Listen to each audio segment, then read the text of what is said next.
As you may already be aware, my legal case against News Group newspapers, which was filed on the 30th of September 2022, was settled by them weaponising a Part 36 offer in late 2024, December to be precise.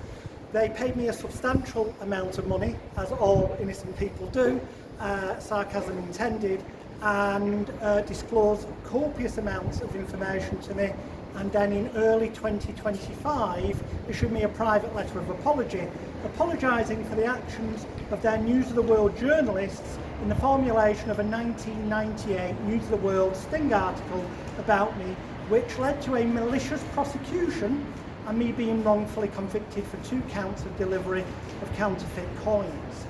During disclosure in my case, Alex Smith versus News Group newspapers, disclosed to me were covert video recordings, audio recordings, documents, receipts for private investigators, photographs, and other evidence that proves beyond any reasonable doubt, I would assert, that my convictions are unsafe, which is why I will, on Tuesday, the 3rd of February 2026, be returning to the Criminal Cases Review Commission in Birmingham with this new evidence that was disclosed to me in Alex Smith versus News Group newspapers, and a bunch of other witness statements and evidence from other victims of Mazher Mahmood that cast light on his dishonesty, his long-term serial perjury, and his illegal antics, such as I would assert, as I did in my claim Alex Smith versus News Group newspapers, that he drugged my drinks.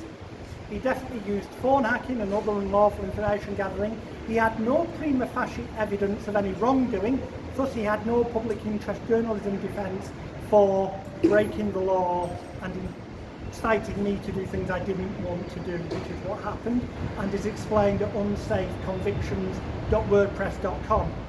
I'd like to take this opportunity to thank my civil solicitors, namely, this is my wonderful functional neurological, Alex Cochrane and Sir Charles Bracken of Edwards, Dovey, Shamash solicitors.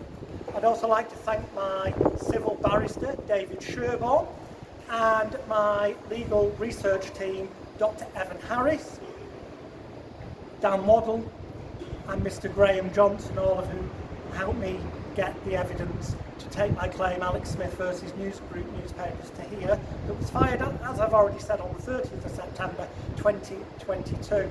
Now, I said before that a Part 36 offer was weaponised. What this essentially means is they, to silence me and keep my evidence out of court, offered me more money than a judge would have been likely to do had it gone in court. But what it meant in the process is that a judge couldn't rule on that evidence of Mahmood drugging my drinks, of Mahmood hacking my phone, using other unlawful information gathering techniques, publishing fabricated malicious lies, and putting this all together to create a malicious prosecution that resulted in 2 now unsafe criminal convictions, which I'm going to the Criminal Cases Review Commission on the 3rd of February 2026.